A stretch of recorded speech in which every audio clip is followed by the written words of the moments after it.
Now this illustration deals with disconnection of the grounded conductor in accordance with NEC 230.75. Now, before we really get into this grounded conductor and its location and so forth, look at the PVC conduits coming into maybe an open bottom switchgear or coming into a non-metallic enclosure. And notice 300.5I, exception number 2 for this type of installation, would allow all of your L1s in the conduit, all your L2s, all your L3s, and your grounded neutral. Now, if it was metal conduit, no, you would have to pull L1, L2, and L3 in neutral in the same conduit to reduce the magnetic heating of induction. But notice this would be legal, and one of the advantages you have here, where this is possible to use this type of installation, notice L1 doesn't cross any of the other conductors. Neither does L2, L3, or the neutral. They all just line right up, coming right out of the conduit. I could design the conduit just perfectly to line up underneath them. Now this type of installation in my career, maybe 2 or 3 times was it. Everything was a metal conduit because you could pull the devices a greater distance. And you notice where you have the L's there in the PVC, we always use metal conduit there so that it wouldn't saw through the PVC. But now notice where the main 2 sections, please review. Notice at the very top we have a switchboard. And notice 408.3A2 and 230.71B3 would allow those 4 individual mains there as long as the barriers were between them and you had those sections separated. And that's what we have.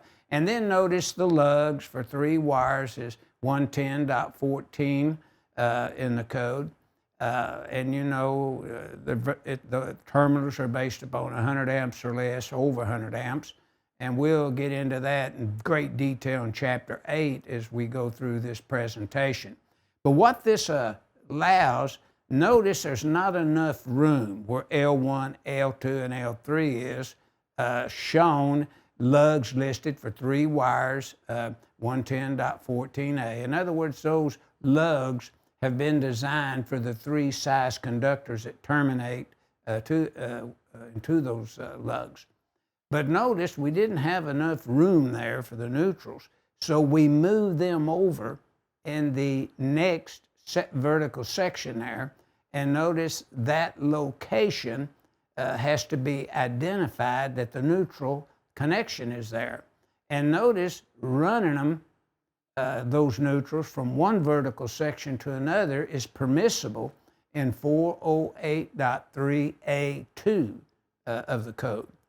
So the grounded neutral conductor, when we review 408.3A2, and for the number of disconnects permitted here based upon what's required in 230.71B3, along with 230.75 allows those lugs to disconnect the neutral. Now in the disconnect to the right, notice the neutral can be, or grounded conductor can be disconnected by those lugs, and in some utilities require that grounded conductor to be pulled all the way through.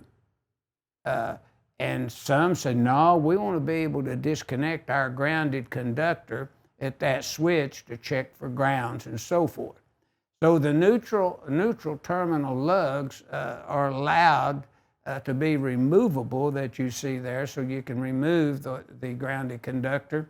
But again, we always have to make sure that we're lining up with the requirements of the utility guidelines as well as the city's guidelines, or state or county, along with the NEC guidelines. And that's what this figure 6-39 is trying to get over and illustrate, is the requirements of NEC 230.75 dealing with the disconnection of the grounded conductor.